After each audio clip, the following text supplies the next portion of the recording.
Good morning.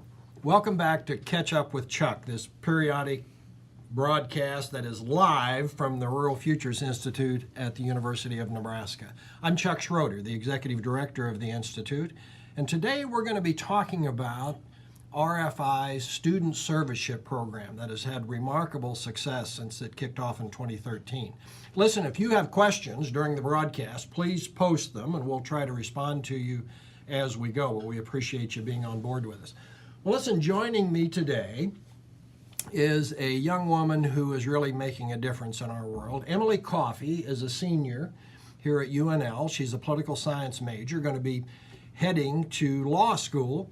But Emily was one of our high-achieving students that participated in the Rural Serviceship program just last summer. And right now, she is working for RFI during the academic year to try to pave the way for other students to follow in her footsteps. So, Emily, what's happening right now? Well, right now we're in the thick of our recruitment stage for both communities and for students. Both of those applications are due November 20th, so there are a couple more weeks to get applications in, and those can be found on the RFI website under the serviceship page. Wonderful, and we'll remind you of those dates again before we're done. Well, listen, this program has had a pretty fun history, and you were able to come along, I believe, in its fourth year. Talk a little bit about its history and its development over time. Well, like you said, we're in our sixth year right now, so recruiting interns for the sixth summer. And serviceship is actually a hybrid between service learning and traditional internships. So the interns who are recruited are trained by the Rural Futures Institute and other university faculty. And then they go to the host communities where they have a host team of mentors who are leaders in the community, and they're given important community projects, and they have a lot of autonomy over that, and so that gives them the opportunity to make connections within the community and then also develop a lot of professional skills along the way. Well, it's students like you that have really made it a success. And I think it's important to note that the Student Serviceship program, like everything we do at the Rural Futures Institute, really began as a partnership. These things don't just plop down from the sky. Began as a big idea that was shared by the Heartland Center for Leadership Development, a nonprofit based here in Lincoln that works with rural communities around the country. But also involved were our friends Dr. Tom Field, who runs the Angler Agribusiness Entrepreneurship Program, Dr. Lindsay Hastings, who is the Executive Director of the Nebraska Human Resources Institute, and Rochelle Ray here at UNL, who is very involved in community engagement and having students involved in that way. So it started like it should, as a big idea with some really good people driving the way, and it's grown into something of real significance.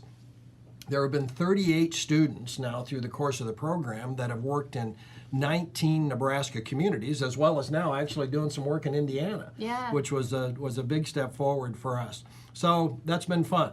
Well, listen, let's get specific. Emily, you and your partner worked in one of Nebraska's most progressive rural communities last summer.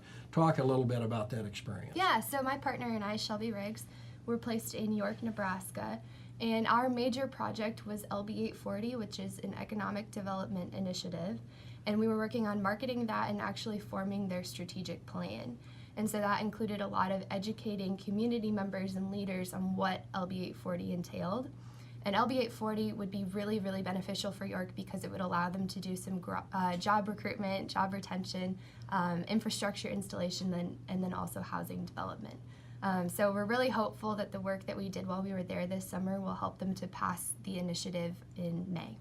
I think it's so important for people to understand that experience, because this was not an internship where you were making coffee and making popcorn down at the co-op. You were really engaged with the community in something that is a high priority for them and helps to build that community for the future. I think that's really important. Okay, so let's be honest. Emily, you're a Lincoln girl. You're a city kid by Nebraska standards. What drew you to this experience? And talk a little bit about what it means for you and your thoughts about your future. Well, I've had internships in the past, and so I wanted something that would be unique. And when I saw the RFI opportunity, I saw that they were looking for somebody who had a lot of leadership experience and volunteer experience and had high verbal and written communication skills. And I was like, oh, I could do this. And actually, it was in my interview that I really decided this was something that I was invested in, because I wanted a project that I could take ownership of, and I wanted an opportunity that would give me professional development and skills development. And so I think that RFI was a really great fit for me.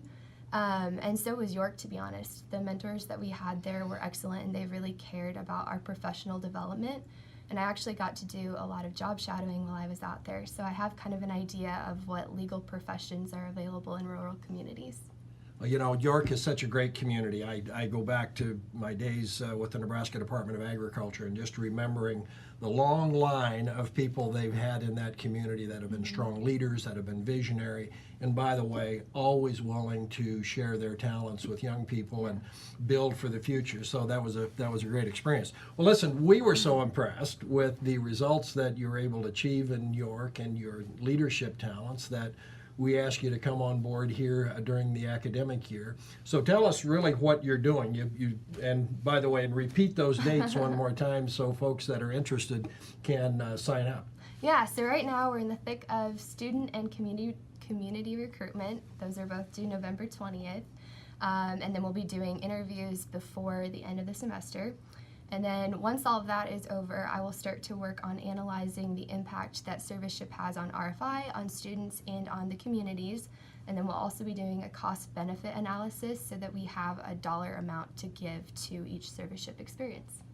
I thought that was an important story to tell, because that evaluation piece is something that historically maybe has been missing from some elements of community development work. And we think having you involved at this stage of your life and career in those evaluations perhaps creates a good foundation for you, as well as creating some great information for the Rural Futures Institute to use as we make our plans going forward. Well, listen, that's what we do at the Rural Futures Institute. We harness the intellectual energy of the University of Nebraska and its partners, and partners like the community of York, partners like Emily, and students and faculty that work with us on these projects. We do all these things to try to have a positive impact on humankind. So, Emily, we're very proud of the decisions that you made to be involved with us and the work that you're doing right now. We think you're still helping to make the world a better place. Well, listen, that's it for this edition with Catch Up with Chuck. We're going to be coming back in future stories, looking at people and places in rural America, success stories, folks who are making rural communities a legitimate best place for worthwhile living. We'll be back.